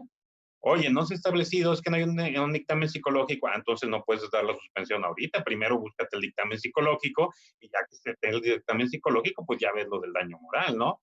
Imagínate, hubo unas lesiones y no se da el daño moral cuando hay criterios que dicen ni siquiera necesitamos dictámenes psicológicos para que se dé condena a daño moral en automático en lesiones, en homicidio, etcétera. Entonces, es muy contradictorio. O sea, es decir, sí te doy restitución, pero no te doy daño moral porque todavía no llegamos, entonces tampoco restituya. Porque todavía, ¿por qué vas a pagar? ¿Qué tal si deja de pagar? Se levanta la suspensión, vamos a proceso y se absuelve. Sería lo mismo. Entonces, creo que es contradictorio por sí mismo ahí el tema. Más bien, a mi parecer, yo lo veo y los entiendo. No estoy diciendo que esté bien, pero sí los entiendo. Que es, ¿sabes qué? Estoy tan saturado de asuntos que mejor se vaya por allá. Mejor dejamos esta parte. Pero yo creo que en un día que el asesor o las asesores se pongan a impugnar eso y llegan hasta el amparo, lo van a ganar. Porque sí forma parte de esa cuestión integral. Si lo que estamos diciendo, si ya hay hasta criterios que nos dicen que la pura aceptación implica que si no hay aceptación, la oposición es fundada, creo que más si hay elementos para condenar a un daño moral, ¿no? En ese aspecto. La idea, justo, gracias Chava por proponerlo y sobre todo por lo que comentaste lo estamos viendo en práctica constante, justo es una de las dinámicas de este foro, objetivos de este foro, y creo que ese es el que tiene que ver, y es la bronca que luego muchas personas no lo comprenden así, no digo aquí en otros lados de las capacitaciones, porque luego, por ejemplo, yo doy muchas capacitaciones y cuando voy a dar las capacitaciones a mí me da flojera hablarles de lo mismo que ya saben. Hace poquito estuvimos en Honduras trabajando con fiscales hondureños, un buen amigo se va a integrar en algunas veces para acá con nosotros, Santiago Márquez, el fiscal, en Argentina.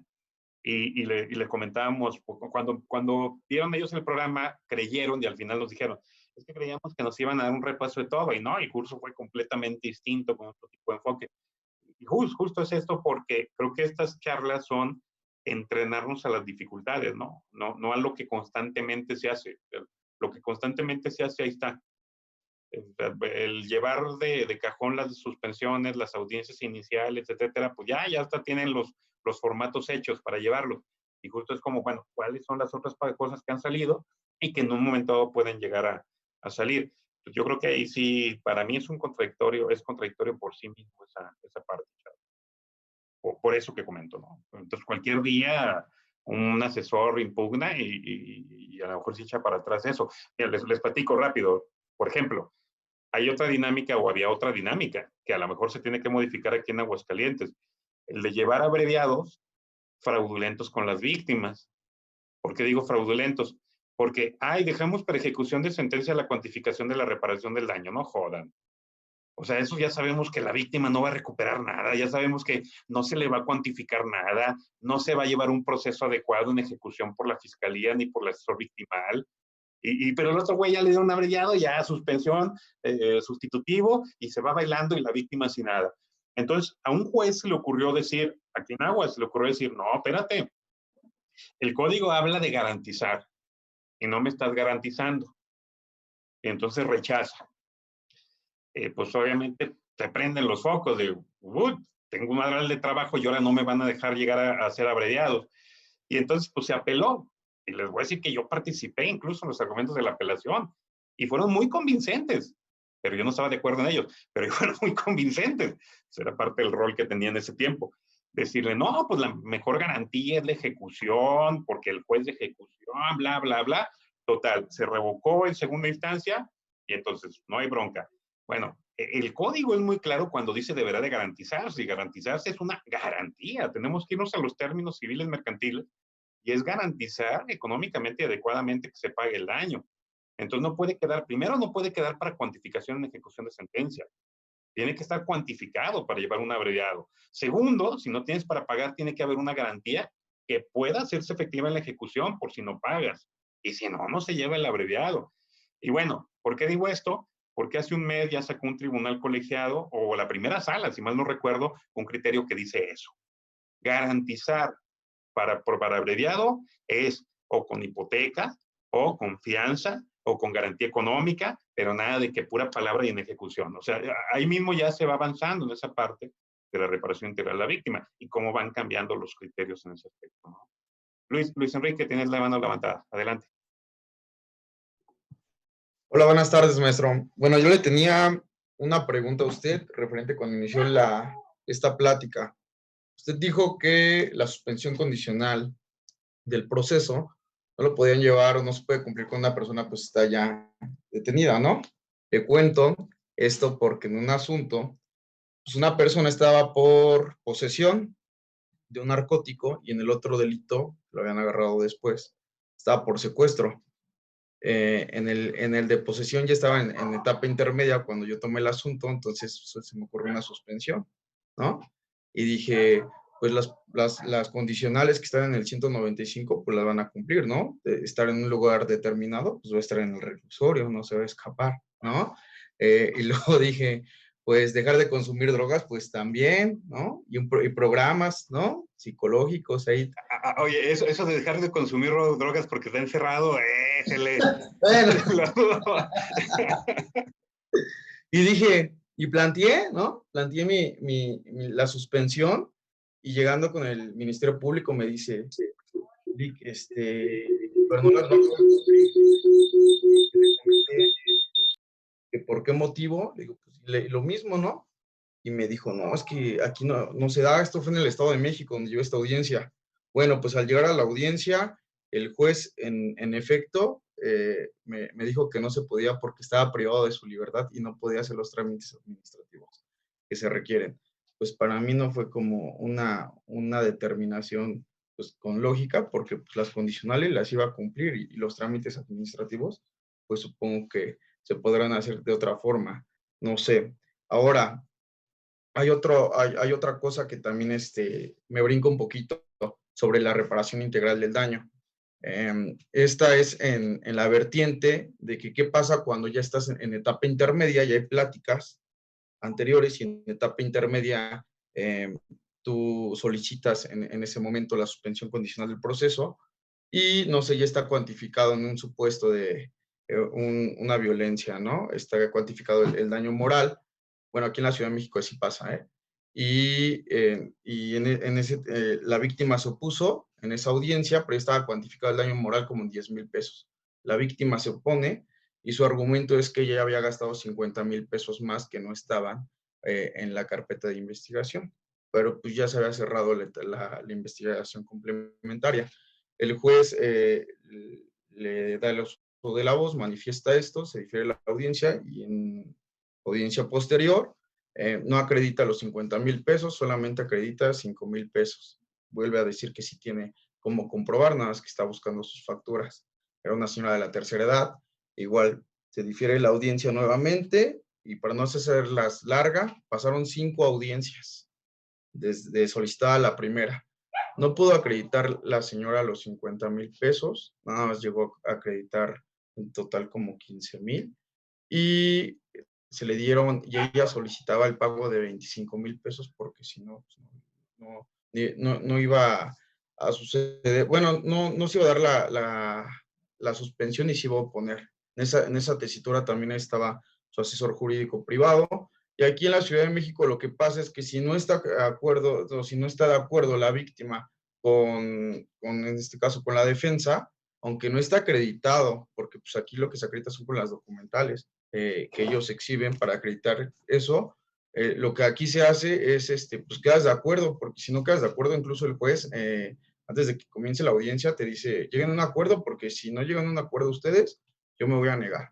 Entonces, pues tuvimos que negociar los 10,000 pesos más, total, bueno, se me hizo súper injusto, pero pues aquí también mi cliente ya lo que ya quería era terminar este proceso porque ya había sido largo. Entonces, aquí lo que sí veo en la Ciudad de México solamente se aboca a lo de la reparación, pero muchas veces ni siquiera está justificada. y por eso yo preguntaba, si en etapa intermedia ya se cerró como tal la investigación complementaria, ¿por qué después de eso, o sea, lo pueden seguir haciendo?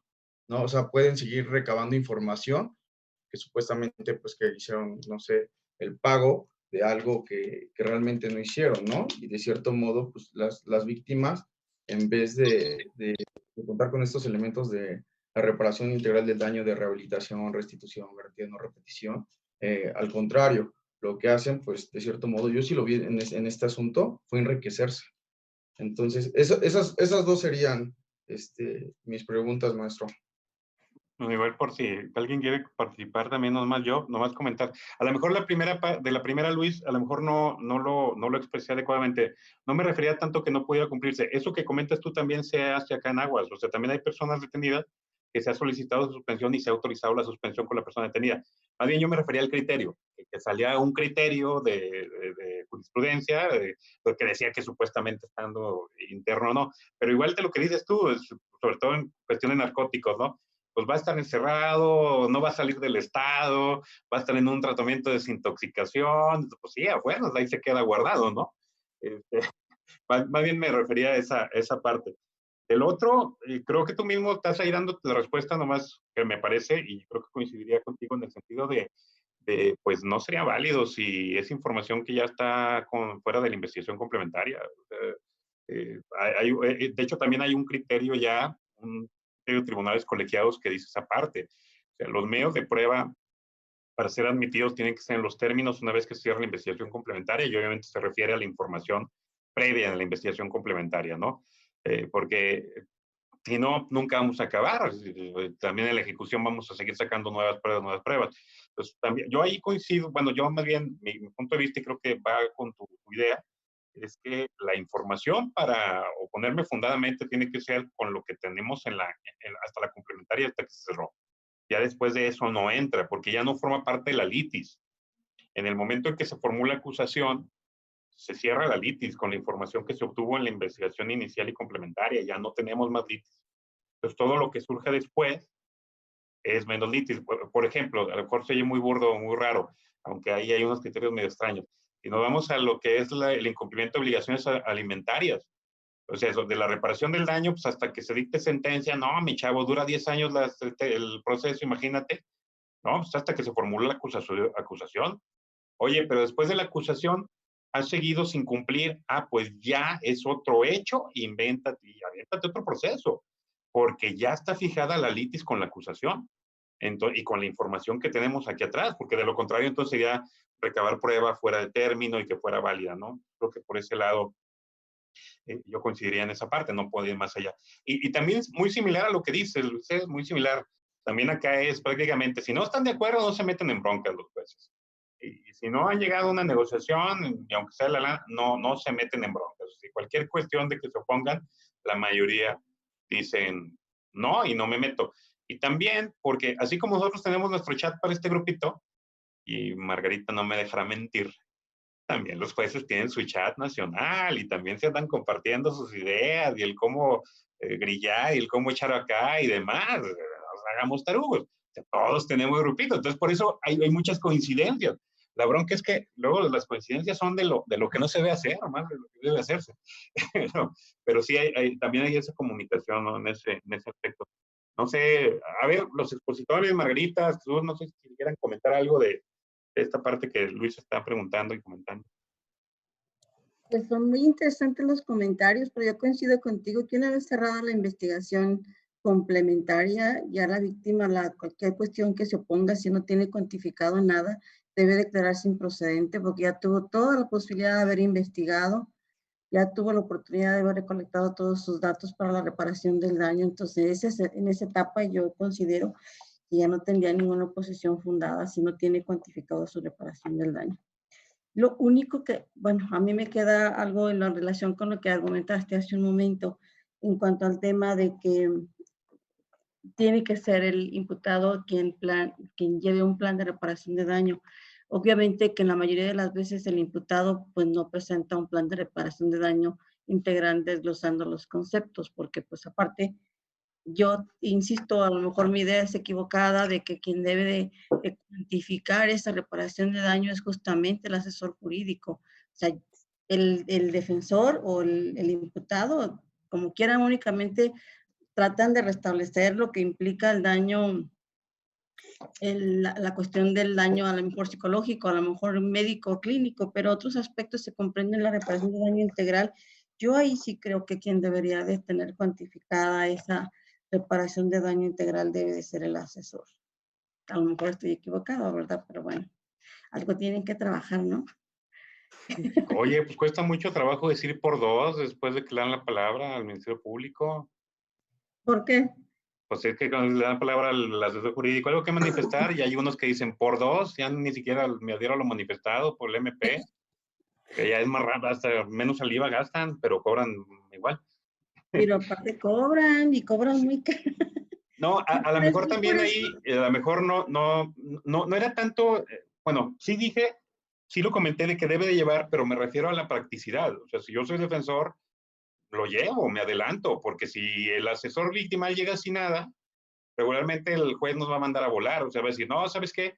Pues no se cuantifica, entonces no hay bases, ¿cómo puedo establecer un plan de reparación? Entonces nuestro cliente se va a quedar encerrado.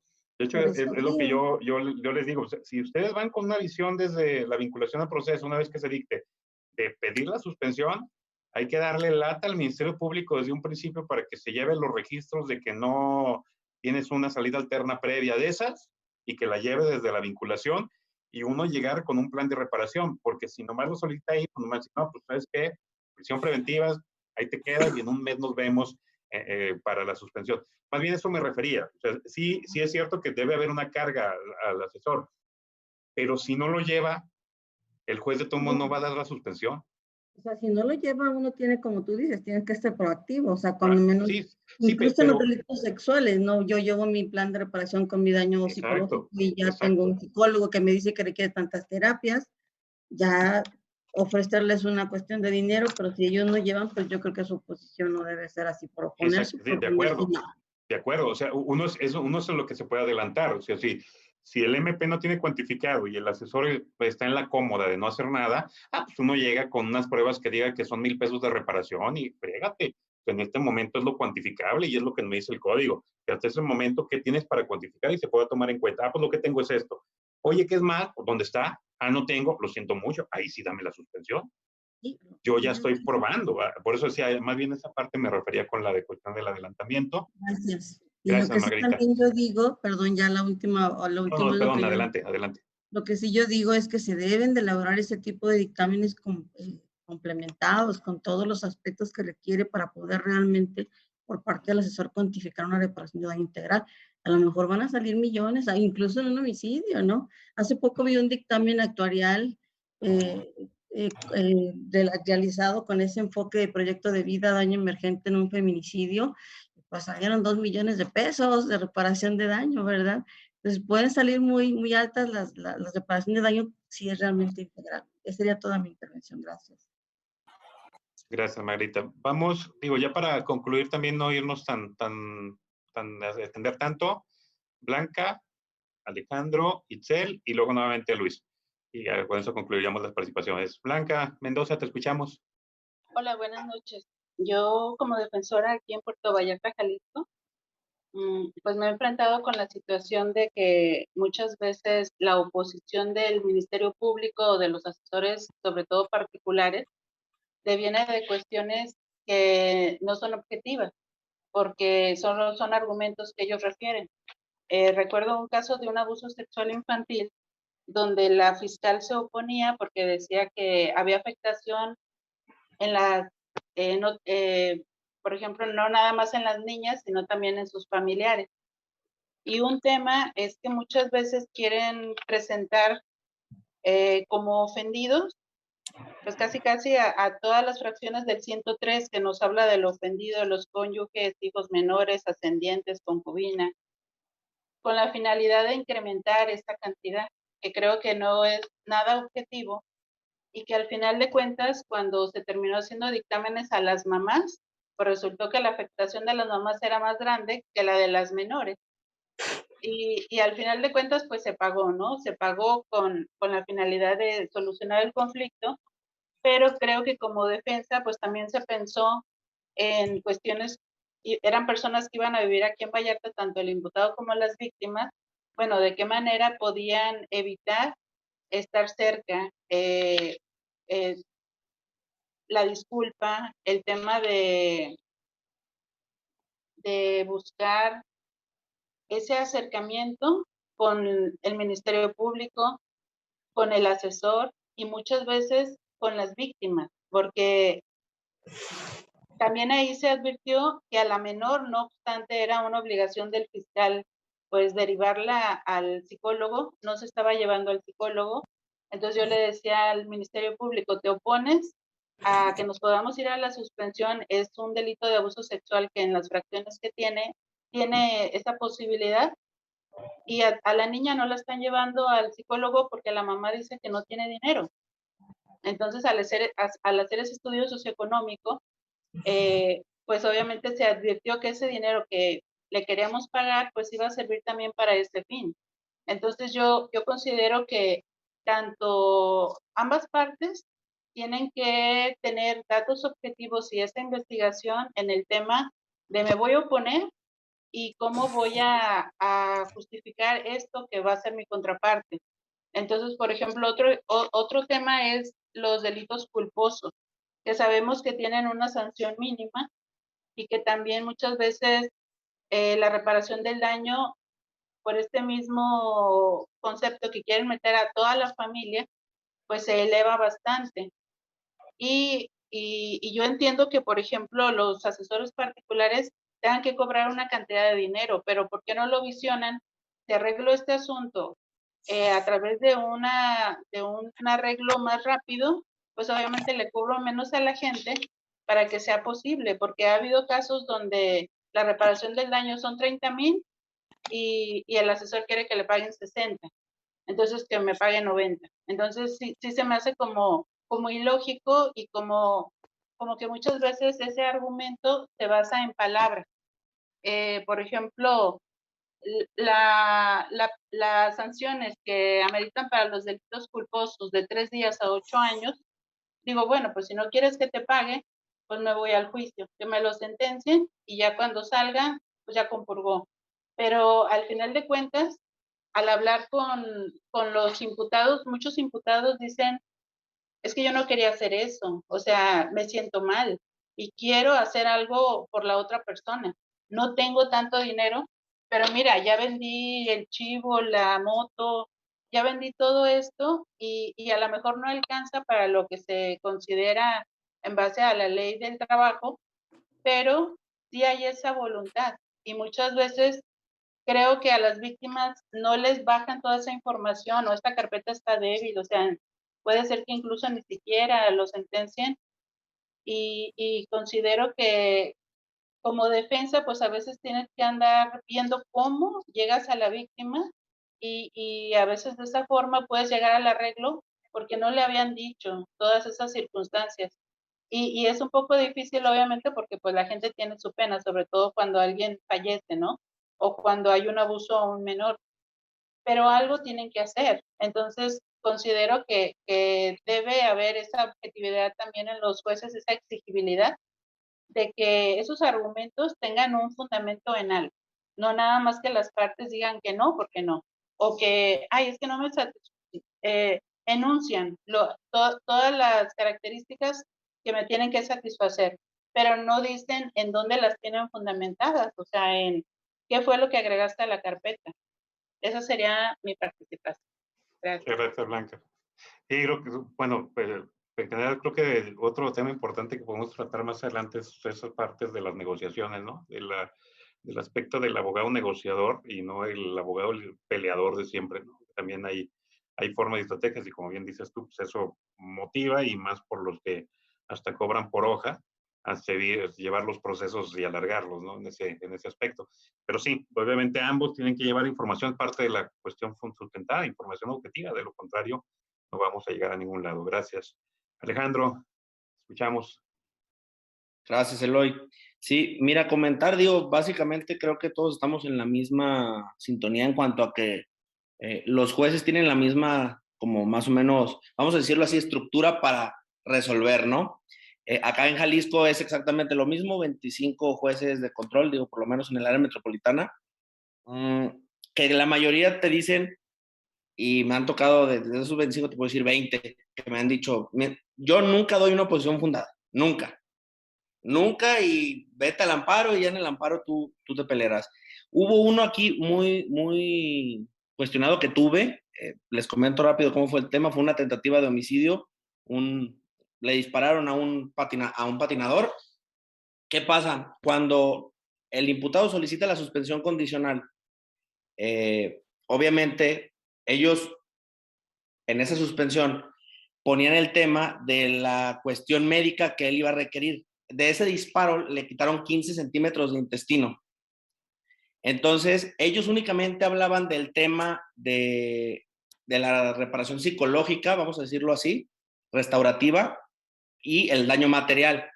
¿Cómo fue la única opción que, y ese juez, digo, te lo juro que es de los pocos que creo que más bien es garantista en ese sentido, fue mencionarle que el tema iba más allá de un reclasificativo? ¿Por qué? Porque tienes que ver cómo va a vivir con esos 12 centímetros, ¿no? Menos de intestino. No sabemos si afecta digestión, no sabemos si probablemente le afecte algún tema de que, no sé, la sangre, los nutrientes no vayan igual, el hígado se deteriore, cuestiones así.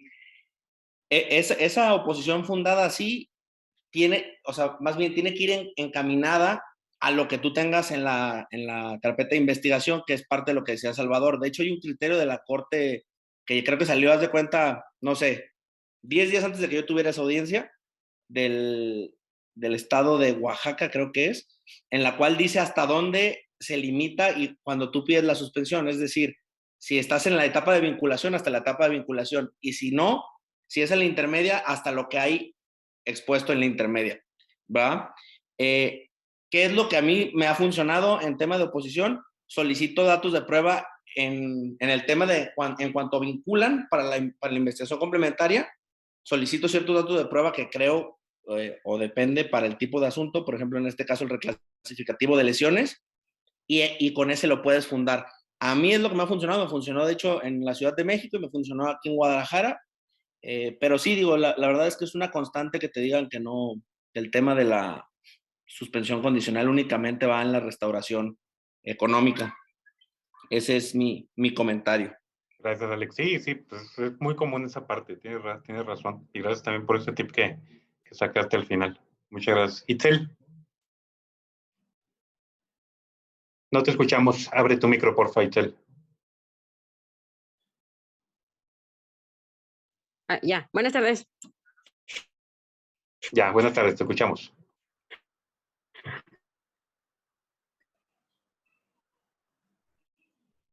Te quedaste paralizada, Itzel, no sé, y con el micro no es apagado. Maestro,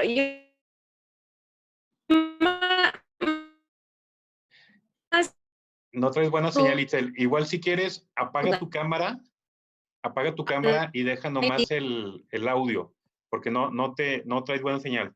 Si quieres, apaga la cámara y eso le quita datos y ya te escuchamos. Creo que es más fácil.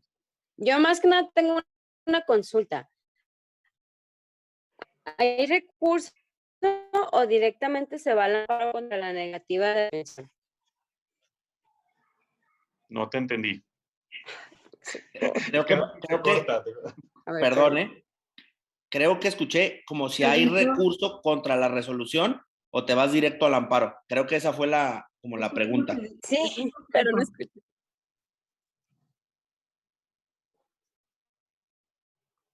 Sí fue la pregunta. Ah, horrible.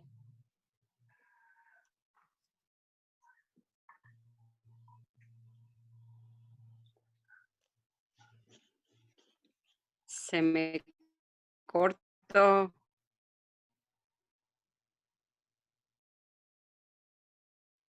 No sé, a ver.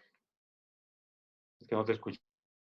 No los Doctor Eloy preguntó que si había recurso en contra de la negativa a la suspensión o se iba al amparo. Exacto. Que se me cortó.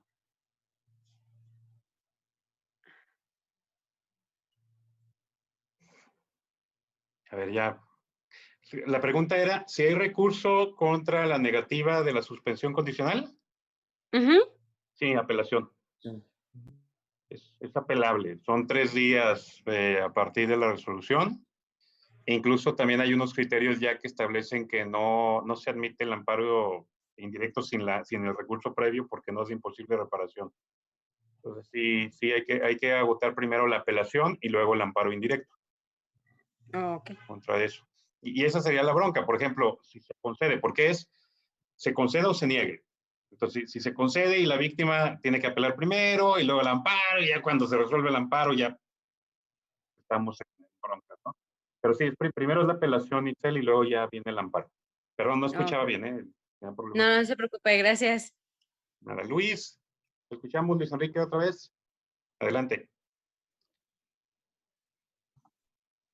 Bueno, aquí también otra pregunta, porque yo creo que en esta tesis y este criterio viola el principio de autoincriminación, y esto va relacionado con el derecho a la verdad que tienen las víctimas, porque en la tesis que comentó también el maestro Eloy, menciona pues que la suspensión condicional, el título de este criterio a proceso, es fundada a la oposición de la víctima, su procedencia, si el plan de reparación del daño propuesto por el imputado no incluye el reconocimiento y aceptación de los hechos delictivos. A mi criterio, esto es violatorio totalmente al derecho del imputado, al derecho de o principio de no incriminación, porque, pues, ¿qué pasaría en este supuesto si, no sé, el imputado incumple la condicional? ¿Qué pasaría y si incumple las condicionales, se reapertura otra vez el proceso, pero él ya aceptó el hecho? O sea, ahí es lo que me brinca. Yo siento que este principio de autoincriminación está siendo violentado con este criterio. No sé, ¿ustedes qué opinan? De hecho, la mayoría de lo que son procesos alternos o de ese tipo, Luis, es uno de los argumentos que se da. De hecho, yo también escribí uno de mis libros que escribí hace mucho sobre la declaración del imputado. Yo planteaba también esa parte, cómo todos los procedimientos de negociación que implicaban aceptación de responsabilidad violentaban esa cuestión, violentaban el principio de autoincriminación. Aquí la defensa que se hace, los que defienden esta parte, es el efecto. Por ejemplo, donde más se ve el efecto que sí se pudiera violentar es en el abreviado, porque ahí sí tiene un efecto. El aceptar la responsabilidad, aceptar la acusación, ahí sí tiene un efecto, porque de inmediato vas a juicio y sentenciado, aunque supuestamente ven los datos. ¿No? Pura mouse. Sí, pues desde la aceptación y la negociación viene el abreviado, hasta la corte ya lo dijo, ¿no? Que ni se valoran los datos, entonces pura faramaya lo demás, en automático viene el procedimiento. Pero acá en las negociaciones era por ese principio en lo que es mediación y conciliación, de la autocomposición y la aceptación, y que casi toda la mediación y la conciliación en las salidas alternas lo traen, la aceptación de cada parte, ¿no? De la justicia restaurativa, la aceptación de cada parte de los niveles que tuvieron, y entonces en esa aceptación para llegar a los acuerdos. Entonces, como bien dices, esta parte dice, bueno, es una aceptación. La defensa de quienes defienden este tipo de criterio es que no es una autoincriminación porque es dentro del proceso de las salidas alternas y no le atribuye responsabilidad, porque una aceptación nomás para la negociación. Y en caso de que se incumpla, pues ahí es esa parte de que todo lo que se hizo no puede ser llevado al proceso. O sea, toda la información que se da en las salidas alternas es confidencial, entonces no puede ser utilizado ni en beneficio ni en perjuicio a nadie. O sea, no puede ser utilizado para nada. Y dices tú, bueno, pero si es el mismo juez que lleva, pues sí, si es el mismo juez, ahí es donde vendría el problema.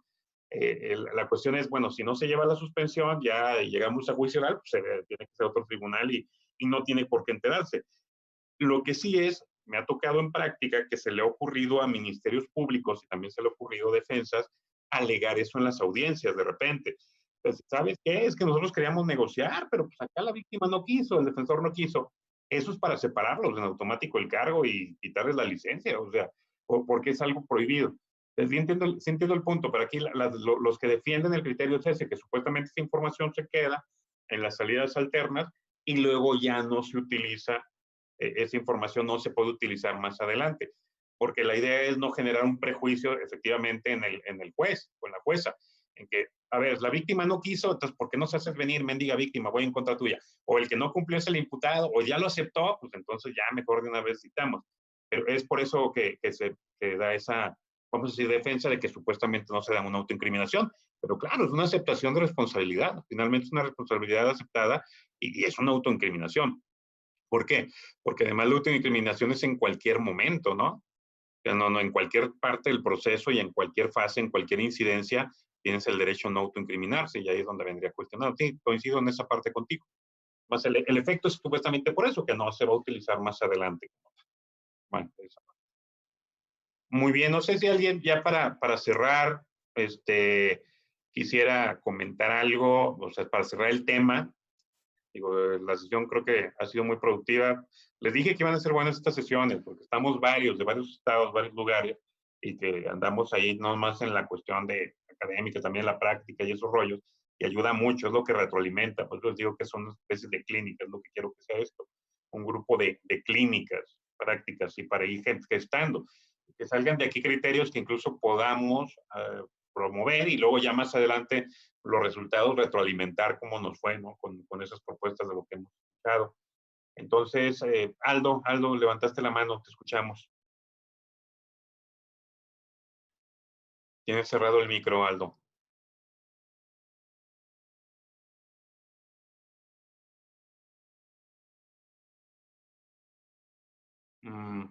Sigues con el micro apagado.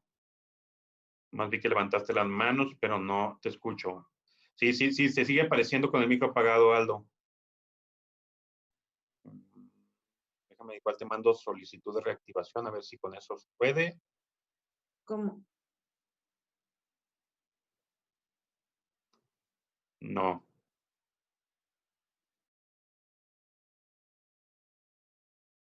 O no sé si igual si quieres escribir algo, igual en el chat, y de ahí lo leo sin problema. Porque de todos modos quiero que bueno, ahorita en que resuelve la cuestión del audio alto y lo podemos escuchar, quiero plantear antes de acabar, bueno, también escuchar a Aldo, pero plantear el tema para la próxima sesión. Y bueno, y también preguntarles si sí nos comprometemos a estar la próxima sesión, porque luego es Semana Santa. Entonces, no sé. Digo, acá en los que estamos en centro del país, bueno, por lo menos Aguascalientes, principalmente nomás a partir del jueves, ¿no? Pero no sé si algunos tengan toda la semana y tengan chance y van a decir, a lo mejor algunos sí nos podemos conectar, pero otros no y no adelantarnos tanto. Pero yo no creo que lo podemos proponer, igual aunque estén de vacaciones, le pueden poner como si fuera podcast y ahí estar escuchando, ¿no? Ahí habían quedado temas en el chat que se habían propuesto pendientes, pueden ser algunos de esos temas. Quiero plantearlo desde ahorita para que de una vez salgan voluntarios o voluntarios en preparar el tema y platicarlo como lo hicimos hoy. Estaba uno propuesto sobre la cuestión de si es válido o no que le demos 15 días más al MP para formular acusación y a las demás partes. No. El otro iba relacionado con los requisitos formales, realmente llenado del acta y firma del acta, el cateo en el momento, o en otro lado, si eso tiene trascendencia o no, si afecta el proceso. También había estado, y creo que este se me hace importante, se me hace muy, muy interesante. A mí, bueno, por lo menos a mí me gustó bastante, pero ya ustedes sabrán, el de si se puede reclasificar el delito después de la vinculación a proceso. Creo que eso es un buen tema. Y es un buen tema porque ya saben que incluso el Código Nacional hasta lo permiten los alegatos de clausura, que es una reverenda vacilada. Eso nomás por estar repitiendo lo que se les ocurrió hacer en el primer código de Nuevo León y luego en el de Chihuahua, y de ahí se copiaron todo, pero sin ningún sustento. Así pues, es algo bueno, podría hacer esa parte. La otra también era sobre la cadena de custodia, que también me propusieron una parte, no lo pusieron en el grupo, por eso lo puse ahí. La cadena de custodia y otras actividades de autoridad con argumentos que ataquen el fondo y no solo la forma, ¿no? Y creo que va muy de la mano con ese que propuso, no lo recuerdo, fue Alan, el de la cuestión del cateo. en ese aspecto, ¿no? En ese caso concreto.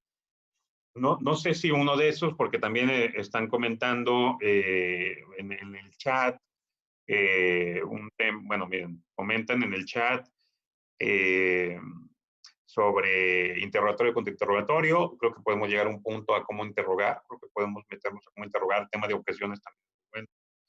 Bueno, también de la prueba de refutación, que luego también eso del tema de la prueba de refutación, que pues va a estar relacionado con la prueba superveniente nueva, ¿no? Pero que luego ahí sería cuestión importante sacar, y sobre todo de la prueba que no es previsible en necesidad de ofrecimiento. Tenemos en nuestro sistema opciones de llevar evidencia al juicio sin necesidad de haberlas ofrecido previamente, sin haber pasado por el filtro intermedio. Y es válido en el modelo. No digo que esté bien o mal o que esté a favor de eso, pero es por la cuestión del deber de lealtad y del principio de objetividad, que está mal ubicado en el código, pero ahí en la parte del juicio oral se ubican en el mismo párrafo la prueba superveniente, la prueba nueva, la prueba no previsible en necesidad de ofrecimiento, y de ahí surge lo de la prueba de refutación, que es lo que están planteando. Las tesis de las que habla, sí, se las mando en un rato más, Marco, ahí en el chat. Les mando los criterios, ahorita me conecto.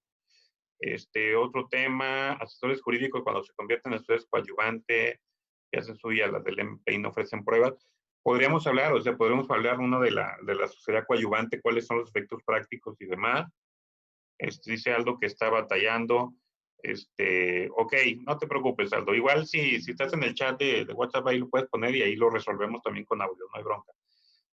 Yo quería que nomás trabajáramos en el chat de los enlaces, pero como también han mandado material bueno y en otros temas, en el otro grupo ya no hay espacio, lo podemos hacer ahí. La reclasificación o la acción particular. La acción particular sería re bueno, porque vean cómo estamos batallando aquí con las acciones particulares en Aguascalientes. Pero batallar, o sea, primero el código está hecho para que no se den. Está creado para que no se den. Y la otra, que los que están aquí no la saben, no digo los litigantes, los tribunales que no saben recibir las acciones particulares. Me tocó un juez que dijo, no, primero tiene que ir con el MP y ya cuando archive ya hace la acción penal particular. El juez, y es juez. Entonces, bueno, no, para ser juez ya sabemos, ¿no?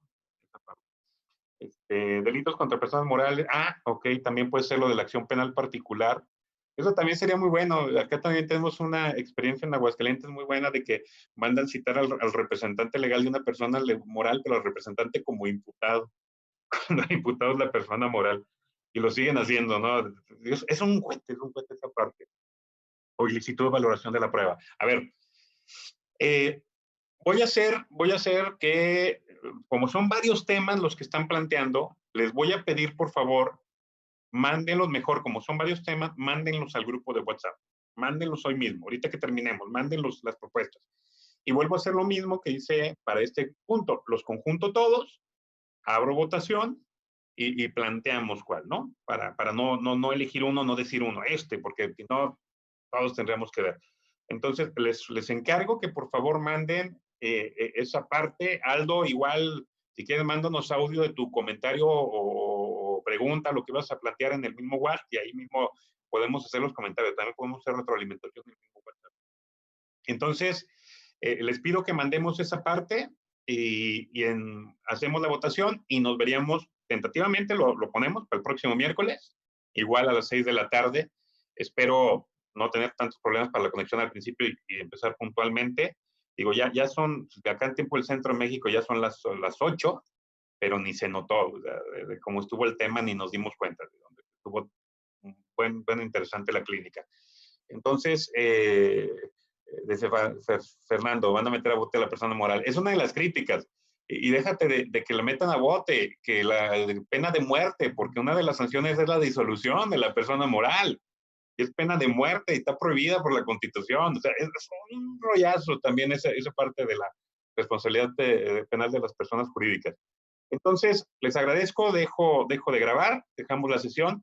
Gracias por integrarse, gracias por participar y sobre todo por darle difusión al proyecto. Si ustedes quieren compartir información con personas, háganlo, nomás igual que se puedan integrar al grupo. para tener también mayor control en esa parte, y entre más seamos, pues mucho mejor. Entonces, paro grabación y que pasen buena tarde, buena noche. Gracias. Igual, buenas noches. Tiempo. Dios, buen día.